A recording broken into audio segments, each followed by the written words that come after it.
नमस्कार, खबर उत्तराखंड में आपका स्वागत है और मैं आपके साथ हिमानी। चलिए रुक कर लेते हैं खबरों का। विजय दिवस के मौके पर देहरादून के गांधी पार्क में कार्यक्रम का आयोजन किया गया। इस दौरान कई वीरों और वीरांगनाओं को सम्मानित भी किया गया।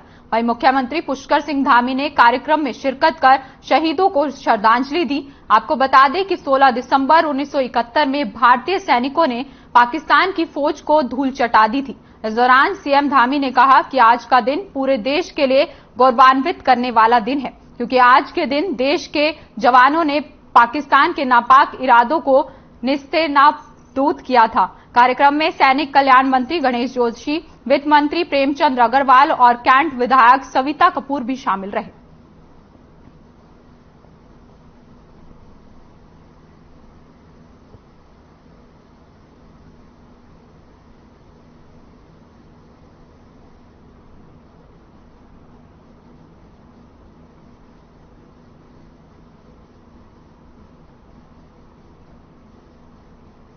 चलिए खबरों में आगे बढ़ते हैं। खबर देहरादून से है, जहां सीएम धामी ने सचिवालय में महत्वपूर्ण बैठक की है। बैठक के दौरान मुख्यमंत्री धामी ने मीडिया से बातचीत करते हुए कहा कि जो भी भर्तियां हुई थी उनमें जहां जहां जो भी कमियां आई हैं उन पर तत्काल कार्रवाई हुई है। इसके साथ ही उन्होंने कहा कि भविष्य में गलतियां ना हो, इसलिए हम ठोस रणनीति पर काम कर रहे हैं। यही नहीं, उन्होंने कहा कि हमने जो चिंतन शिविर लगाया था उसमें कई ऐसी बातें सामने आई थी जिनको बहुत ही शिद्दत के साथ करने की जरूरत है।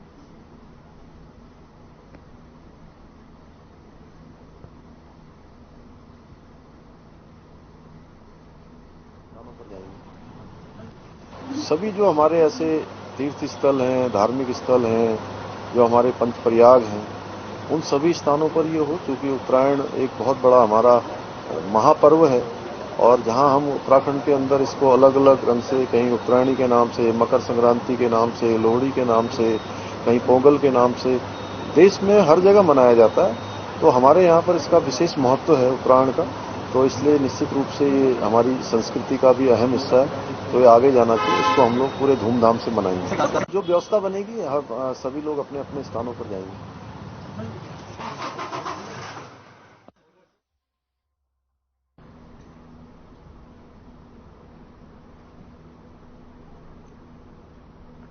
उत्तराखंड विधानसभा में बैकडोर से भर्ती हुए अभ्यर्थियों को सुप्रीम कोर्ट से बड़ा झटका मिला है। हाईकोर्ट के फैसले के खिलाफ भर्ती अभ्यर्थी सुप्रीम कोर्ट गए थे और सुप्रीम कोर्ट ने सुनवाई करते हुए याचिका को निरस्त कर दिया है। साथ ही तीखी टिप्पणी भी दी है। विधानसभा अध्यक्ष रितु खंडूरी ने जानकारी देते हुए बताया कि सुप्रीम कोर्ट में हो रही कार्रवाई को वो खुद भी ऑनलाइन देख रही थी और विधानसभा की ओर से लिए गए निर्णय को सुप्रीम कोर्ट ने भी सही माना है, लिहाजा जो अदालत का भी धन्यवाद करा है। आपको बताते चले कि 228 अभ्यर्थी बैकडोर भर्ती से आए थे, जिन्हें जांच के बाद विधानसभा से निकाला गया था।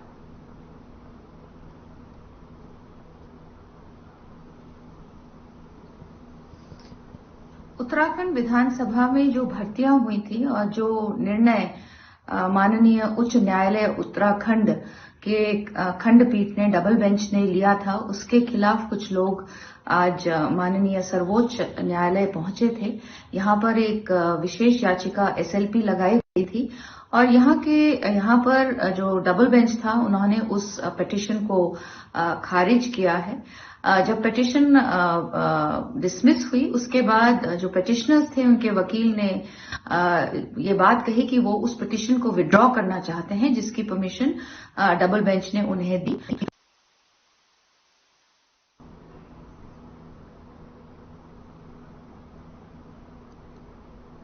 वहीं मसूरी के उप जिलाधिकारी कार्यालय में विंटर लाइन कार्निवल को लेकर एक बैठक का आयोजन किया गया, जिसमें कार्यक्रम की रूपरेखा तैयार की गई। आपको बता दें कि इस आयोजन को 26 दिसंबर से 30 दिसंबर तक विंटर लाइन कार्निवल का आयोजन किया जाना है, जिसमें लोक कलाकारों के साथ ही बॉलीवुड के नामचीन कलाकारों, पंजाबी गायक मान के साथ ही नेपाली कलाकार भी शामिल होंगे।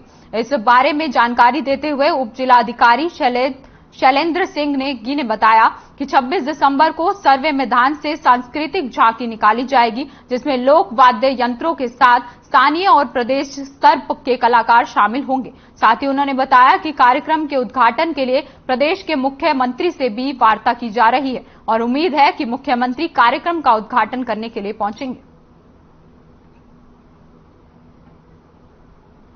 तो ये तस्वीरें भी आपको दिखा रहे हैं मसूरी से, जहां विंटर लाइन कार्निवल का आयोजन किया जाना है और इसको लेकर ये एक बैठक का आयोजन किया गया है। साथ ही आपको बता दें कि इस कार्यक्रम में सीएम पुष्कर सिंह धामी भी पहुंच सकते हैं। विंटर लाइन कार्निवल को लेकर अब तैयारियां तेज होती हुई नजर आ रही हैं। साथ ही आपको बता दें कि 26 दिसंबर से 30 दिसंबर तक ये कार्निवल का आयोजन किया जाएगा। इसको लेकर अब एक बैठक का आयोजन किया गया है। मसूरी से आपको ये तस्वीरें भी दिखा रहे हैं।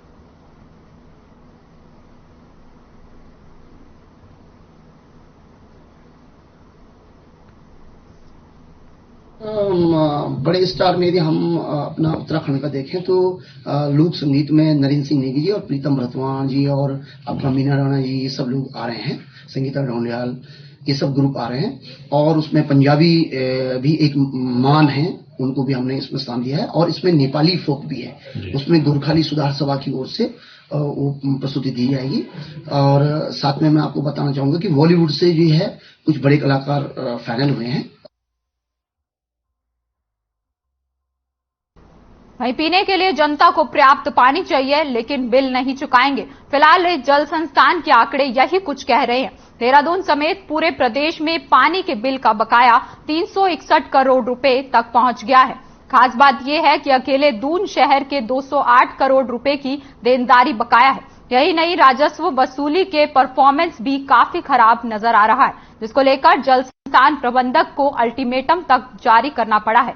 जल संस्थान की सीजीएम नीलिमा गर्ग ने बताया कि कई डिवीजन की राजस्व वसूली लक्ष्य से काफी कम है। ऐसे डिवीजन को वसूली 100% करने के लिए कड़े निर्देश दिए जा रहे हैं। बड़े बकायेदारों के कनेक्शन तत्काल काटने को कहा गया है। साथ ही लक्ष्य पूरा न करने वाले अधिकारियों के खिलाफ भी विभागीय कार्रवाई की जाएगी।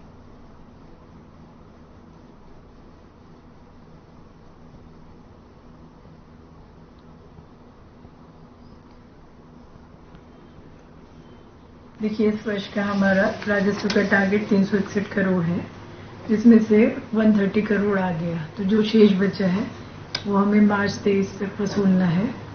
तो जिसके लिए 2 राउंड बिलिंग हो गई है, तीसरा राउंड बिलिंग शुरू हो जाएगी जनवरी में। और फिर कैंप लगाए जाएंगे, डिस्कनेक्शन भी अगर इलीगल है तो वो सब किया जाएगा और उसको पूरा करने का भरपूर प्रयास किया जाएगा।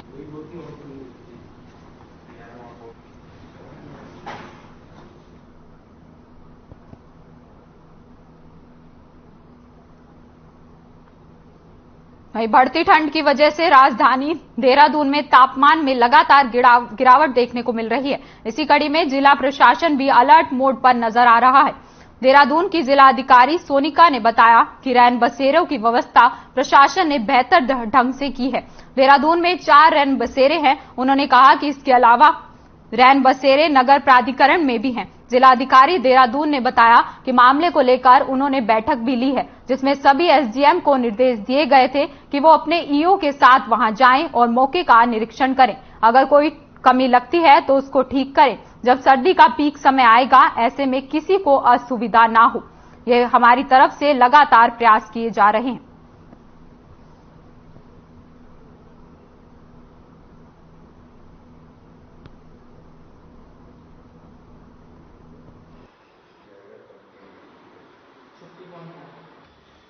सभी जगह जहाँ पे रैन बसेरे हैं, जैसे यहाँ पे हमारे 4 हैं रैन बसेरे जो देहरादून सिटी है, उसी तरह से जो बाकी नगर पालिका है सभी में रैन बसेरे हैं, जिन पे कल मेरे द्वारा बैठक भी ली गई थी, जिसमें एसडीएम्स को इंस्ट्रक्शन दिए गए थे कि वो अपने ईओ के साथ वहाँ पे जाएं, निरीक्षण करें और कोई कमी पेशी है उसको तत्काल सुधार ले, जिससे कि जब पीक समय आएगा, जब लोग ज्यादा रैन बसेरे में जाते हैं, तब किसी को कोई असुविधा ना हो।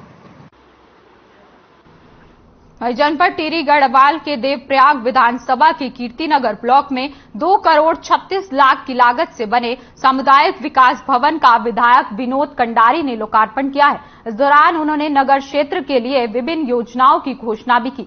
साथ ही उन्होंने बताया कि लंबे समय से कीर्तिनगर ब्लॉक में भवन की आवश्यकता थी। अब तक यहां कई छोटे छोटे भवनों से विकास खंड के कार्यालय संचालित हो रहे थे।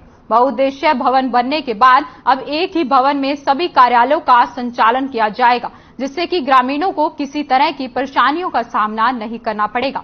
वहीं उन्होंने बताया कि हिंडोलाखाल ब्लॉक में भी जल्द ही सामुदायिक विकास भवन का निर्माण किया जाएगा। वहीं उन्होंने कार्यक्रम में घोषणा करते हुए कहा कि देवप्रयाग विधानसभा के कीर्तिनगर ब्लॉक और हिंडोलाखाल ब्लॉक के जिन ग्राम प्रधानों द्वारा अपनी ग्राम सभा में उत्कृष्ट कार्य किया जाएगा, उन्हें 3 लाख की विधायक निधि भी दी जाएगी।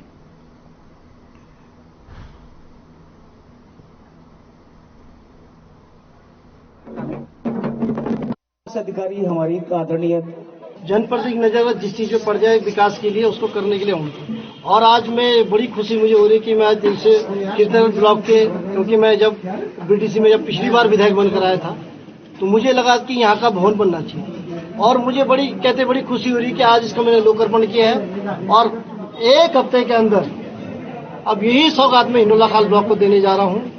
उसका भी पैसा जारी होने वाला है, परसों उसकी वित्तीय स्वीकृति मिलने वाली है। और क्योंकि मैंने पिछले कार्यकाल में दोनों भवनों के आदेश करा दिए। अधिकारी हमारी आदरणीय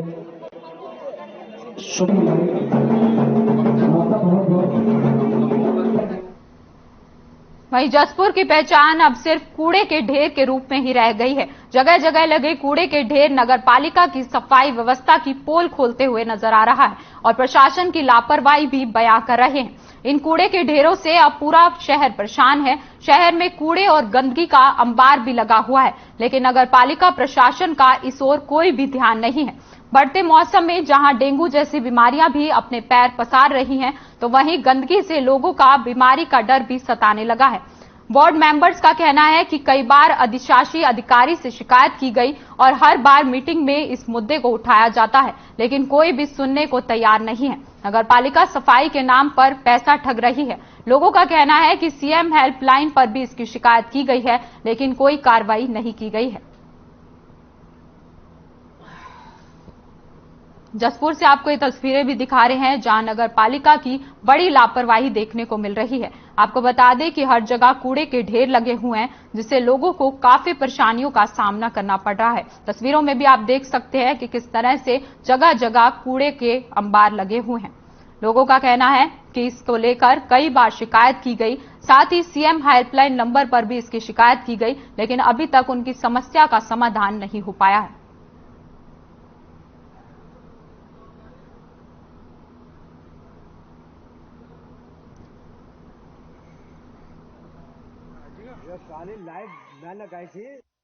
के खिलाफ मैंने नगर पालिका जसपुर ईओ साहब को कई बार लिखित रूप में शिकायत करी है और एसडीएम साहब को भी दी थी।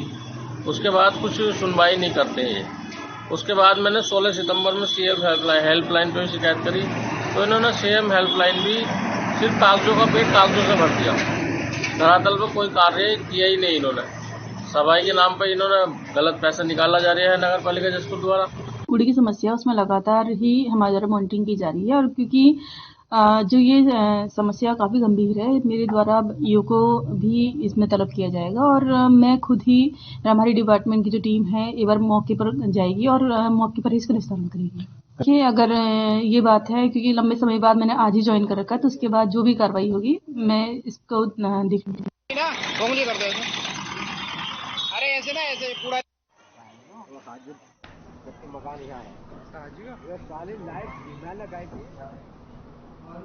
वही खबर जसपुर से है जहां पुलिस को एक बड़ी सफलता हाथ लगी है। आपको बता दें कि पुलिस ने 3 स्मैक तस्करों को गिरफ्तार किया है, जिनके कब्जे से पुलिस ने 6.2 ग्राम स्मैक भी बरामद किए हैं। तीनों आरोपी शाहरुख, नासिर और मेहर को पुलिस ने गश्त के दौरान गिरफ्तार किया है। साथ ही आपको बता दें कि फेम जाम स्कूल के पास से पुलिस ने 6.2 ग्राम स्मैक के साथ इन तस्करों को गिरफ्तार किया है। साथ ही पुलिस के अधीक्षक ने बताया कि गिरफ्तारी के दौरान 3 तस्करों को गिरफ्तार किया गया और पुलिस ने यह भी बताया कि वरिष्ठ पुलिस अधीक्षक के द्वारा नशे के खिलाफ लगातार अभियान चलाया जा रहा है, जिसके तहत इन तीनों आरोपियों को गिरफ्तार कर जेल भेज दिया गया है। तो जसपुर से आपको ये तस्वीरें भी दिखा रहे हैं जहां जसपुर पुलिस को बड़ी कामयाबी हाथ लगी है। वहीं पुलिस ने स्मैक तस्करों को गिरफ्तार कर लिया है। साथ ही इन तीनों के कब्जे से पुलिस ने स्मैक भी बरामद की है। ये तस्वीरें भी आपको जसपुर से दिखा रहे हैं जहां पुलिस के हाथ बड़ी सफलता लगी है। आपको बता दें कि लगातार नशा तस्करों के खिलाफ पुलिस अभियान चला रही है और साथ ही इस अभियान के तहत पुलिस ने अब इन नशा तस्करों को गिरफ्तार कर लिया है, जिनके कब्जे से पुलिस ने 6.2 ग्राम स्मैक भी बरामद की है। वहीं आपको बता दें कि तीनों आरोपी शाहरुख, नासिर और मेहर को पुलिस ने गश्त के दौरान गिरफ्तार किया है।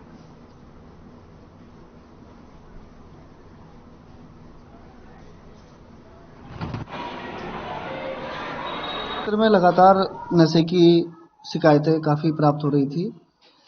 इसके मद्देनजर श्रीमान वरिष्ठ पुलिस अधीक्षक महोदय जनपद उधम सिंह नगर द्वारा लगातार आदेश निर्देश देकर टीमें गठित की गई, जिसके अनुपालन में जसपुर पुलिस द्वारा प्रभारी निरीक्षक कोतवाली जसपुर के नेतृत्व में टीम गठित कर गश्त के दौरान चांस रिकवरी में पतरामपुर रोड फैजाम स्कूल के पास से 3 लोगों को स्मैक तस्करी करते हुए गिरफ्तार किया गया। इसमें एक मोहम्मद शाहरुख, जो पहले भी स्मैक तस्करी, चोरी और आर्म्स एक्ट में जेल। वहीं काशीपुर पुलिस प्रशासन के द्वारा काशीपुर कोतवाली के प्रतापपुर चौकी क्षेत्र में जनता चौपाल का आयोजन किया गया, जिसमें मुख्य अतिथि के तौर में जिले की एसएसपी डॉक्टर मंजुनाथ टीसी ने ग्रामीणों की समस्याओं को सुना। वहीं आपको बता दें कि एसएसपी के सामने कुल 13 शिकायतें आई, जिसमें से 3 शिकायतों का मौके पर ही निस्तारण किया गया। इसमें अधिकतर मामले घरेलू हिंसा और आपसी रंजिश को लेकर विवाद के थे। एसएसपी के पास आई अन्य शिकायतों को संबंधित पुलिस अधिकारियों को जांच के निर्देश भी दिए गए। एसएसपी ने कहा कि इस तरीके की चौपाल के माध्यम से लोगों की शिकायतों का निस्तारण किया जाएगा। यह चौपाल जनपद के अलग अलग शहरों में लगाई जाएगी। ये तस्वीरें भी आपको काशीपुर से दिखा रहे हैं, जहां मंजुनाथ टीसी ने जनता चौपाल का आयोजन किया और साथ ही एसएसपी ने लोगों की समस्याओं को भी सुना। आपको बता दें कि मौके पर ही 3 शिकायतों का निस्तारण भी किया गया। डॉक्टर मंजुनाथ टीसी एसएसपी ने शिकायतों को सुना और ये जनता चौपाल का आयोजन किया गया है काशीपुर में, जहां लोगों की समस्याओं को सुना गया। वहीं आपको बता दें कि इसमें ज्यादातर समस्याएं घरेलू हिंसा को लेकर थी और साथ ही आपसी रंजिश को लेकर थी, जिसको लेकर अधिकारियों को निर्देश भी दिए गए हैं। और काशीपुर से आपको ये तस्वीरें दिखा रहे हैं, जहां जनता चौपाल का आयोजन किया गया है। एसएसपी मंजुनाथ टीसी ने लोगों की समस्याओं का सुना है और साथ ही 3 शिकायतों का मौके पर ही निस्तारण भी किया गया।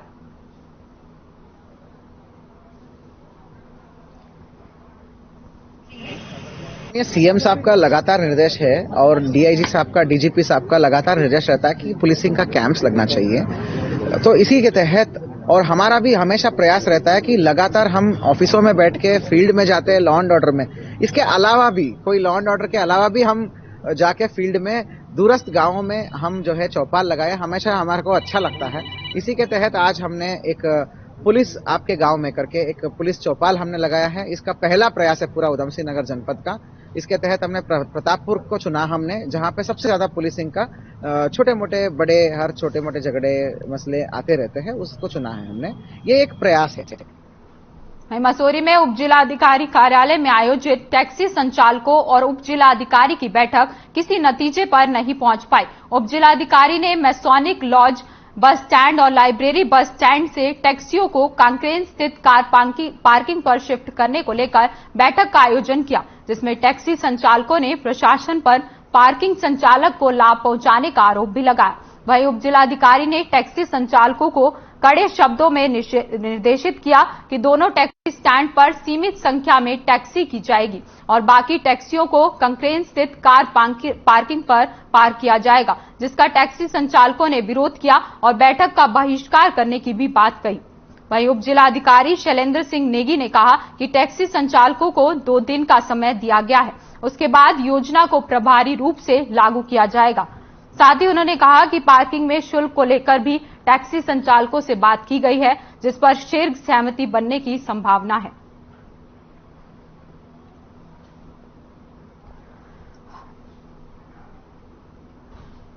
हमारे ऊपर बहुत प्रेशर बनाया जा रहा है और ये पार्किंग वाले की हित की बात जहाँ भी मैंने आज तक जो भी मैंने एनालाइज किया, ये पार्किंग वाले की हित की बात हो रही कि उस पार्किंग वाले को कैसा उसका पैसा वसूल किया जाए। जबरदस्ती हम पे बोला जा रहा है कि आप इतना पैसा दो, हम क्यों दें? जब आप वहाँ पे अगर टूरिस्ट की गाड़ियां रोकेंगे, बसें रोकेंगे, टेम्पो रोकेंगे, जैसे पिछले साल वहां से शटल सर्विस चलाई, वो चलाने के लिए हम तैयार हैं। परंतु आप जबरदस्ती अगर आप बोलो कि गाड़ी वहां खड़ी ना हो तब भी पैसा दो, तो उसको तो बिल्कुल भी हम लोग वेयर नहीं करेंगे। हम लोगों ने अभी वार्ता की और उस वार्ता में काफी हद तक इस कंक्लूजन पर पहुंचे हैं कि जो हमारी नई पार्किंग नीचे बनी हुई है किंगब्रिज में, तो जितने भी टैक्सी यहाँ पर हैं अभी मसूरी में, स्पेशली जो सड़क के किनारे खड़ी हैं, वो सारी की सारी वहां पर शिफ्ट होंगी और वहीं से अपने कार्यों का संचालन करेंगी। अभी इसमें थोड़ा बहुत गतिरोध की बिंदु है, हमें 1 या 2 वार्ताओं के बाद हम उन बिंदुओं को भी बात करेंगे इस बारे में। हमारा कहने का मतलब जितनी हमारी गाड़ियां हैं वहां पे वो गाड़ियां खड़ी होंगी, उसके बाद कह रहे हैं जो फालतू गाड़ियां होंगी वो नहीं खड़ी होंगी। मगर हम अपने आदमी से बात करेंगे, अगर वो मान जाएंगे तो ठीक है, नहीं मानेंगे तो हम कहेंगे भी आप चालान करो तो बंद कर दो गाड़ी, और क्या कर सकते हैं। हम किसी को जबरदस्ती तो थोप नहीं सकते टैक्सी वालों को कि जबरदस्ती तुम पैसे दो, किसी को भी नहीं कर सकते।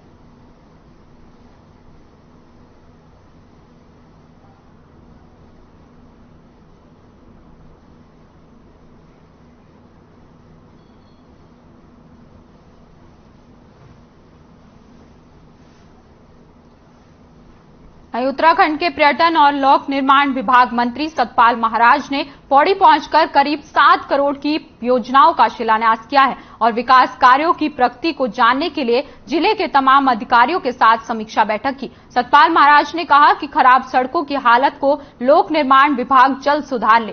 जिले की सड़कों के डामरीकरण में बरती जा रही लापरवाही पर भी महाराज ने संज्ञान लेते हुए कहा कि घटिया डामरीकरण से बन रही सड़कों को उनके निर्देशों पर तोड़वाया जा रहा है। बैठक में सिंचाई कार्य की जानकारी भी ली गई, जबकि जिले में पर्यटन को बढ़ावा देने के लिए सतपाल महाराज ने कहा कि पौड़ी में पर्यटन को बढ़ावा देने के लिए शहर में एक रिंग रोड का निर्माण किया जा रहा है, जिससे शहर पर्यटन क्षेत्र में अपनी पहचान बना पाए। वहीं सतपुली और सयूसी झील का निर्माण भी जल्द करवाने की सतपाल महाराज ने ये बात कही है। तो कैबिनेट मंत्री सतपाल महाराज का पौड़ी का दौरा रहा। वहीं आपको बता दें कि उन्होंने 7 करोड़ योजनाओं की सौगात भी दी है। साथ ही उन्होंने अधिकारियों के साथ बैठक भी की और सड़कों के निर्माण को लेकर भी कई बड़े निर्देश भी दिए हैं। तो ये तस्वीरें भी आपको दिखा रहे हैं जहां कैबिनेट मंत्री सतपाल महाराज का पौड़ी का दौरा रहा है।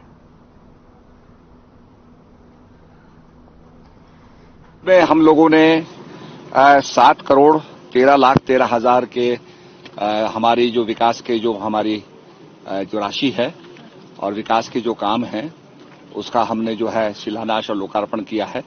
ये 7 करोड़ 13 लाख 13 हजार की सौगात मैंने पौड़ी को दी है।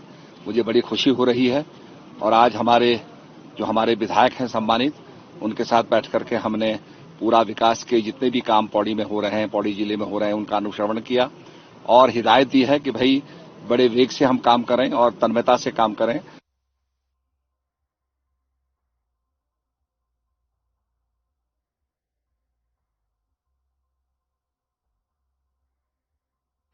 वहीं रुड़की के डडेरा से एक निजी अस्पताल की बड़ा लापरवाही देखने को मिली है। आपको बता दें कि राम नामक युवक अपनी पत्नी को डिलीवरी के लिए लाया था, जहां डॉक्टरों ने उसका पत्नी की डिलीवरी कर दी और बच्चे को जन्म दिया। वहीं लेकिन डॉक्टरों की लापरवाही के चलते बच्चे की जान चली गई। महिला के परिजनों ने आरोप लगाया कि इस हॉस्पिटल में मरीजों की जान से खिलवाड़ हो रहा है। बीते 2 महीने में इस हॉस्पिटल में कई मौतें हो चुकी हैं। हमारे मरीज के साथ भी लापरवाही बरती गई है। फिलहाल महिला की भी हालत नाजुक बनी हुई है। परिजनों की मांग है कि इस हॉस्पिटल को सीज किया जाए और हॉस्पिटल के डॉक्टरों पर सख्त से सख्त कार्रवाई की जाए।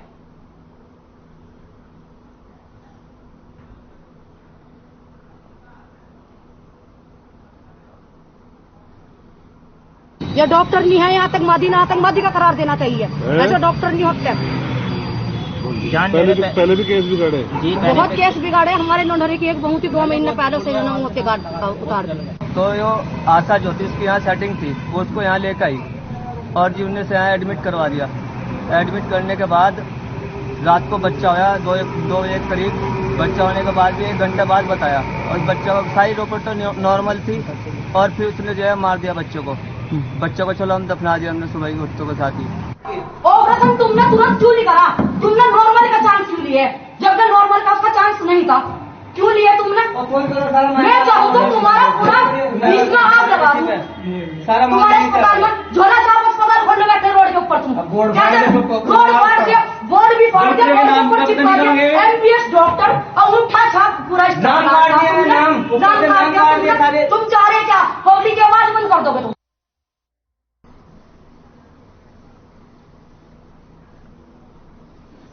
कुमाऊं के अलग अलग जिलों से टैक्सी यूनियन पदाधिकारी और कुमाऊं महासंघ के पदाधिकारियों का टनकपुर आगमन जोरदार स्वागत किया गया, जिसके बाद उन्होंने महासंघ और पूर्णागिरी टैक्सी यूनियन की संयुक्त बैठक का आयोजन किया। इस बैठक की शुरुआत दीप प्रज्वलित कर की गई। इस बैठक में मां पूर्णागिरी टैक्सी यूनियन ने मार्च में होने वाले मां पूर्णागिरी मेले की व्यवस्थाओं को लेकर चर्चा की।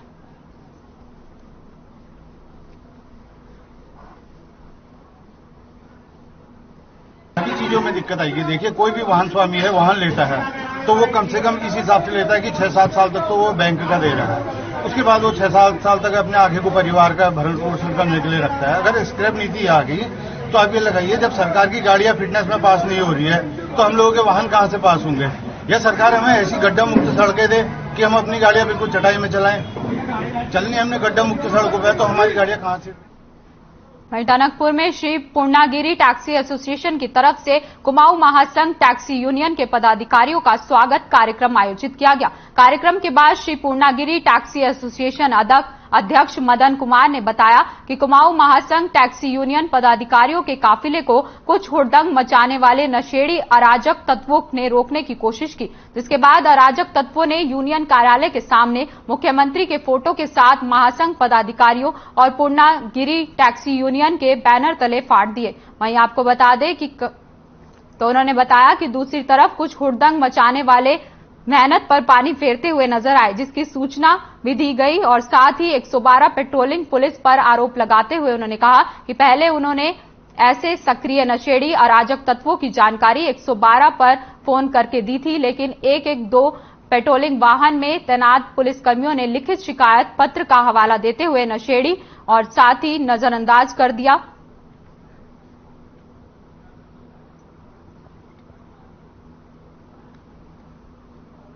जब से हमारी नवनियुक्त हम लोग पदाधिकारी टैक्सी यूनियन के बने हैं, हम जब कोई कार्यक्रम कर रहे हैं तब उसमें बाधा डालने की कोशिश की जा रही है कुछ अराजक तत्वों द्वारा। और आज भी जैसे कि हमारे कुमाऊं महासंघ के सारे पदाधिकारी टनकपुर आए थे, उसमें हमने उनका स्वागत किया और कई हमारे आपस में वार्तालाप हुई। उसके बाद जब हम उनका समापन किया गया तो फिर हम जैसे जा रहे थे रास्ते में कुछ अराजक तत्वों द्वारा हमारी गाड़ियां भी रुकवाने की कोशिश की गई, उनके यहाँ बदतमीजी करने की कोशिश की गई। और उसके बाद जब हमने हमारे बैनर बने थे मुख्यमंत्री जी की, उसमें फोटो लगी थी, और जब हम समापन के बाद वो लोग गए, बाद में हमें कुछ सूचना मिली कि कुछ अराजक तत्वों द्वारा हमारे वो बैनरों को फाड़ के आग लगा दी गई है। फिलहाल इस बुलेटिन में इतना ही। आप बने रहिए हमारे साथ। नमस्कार।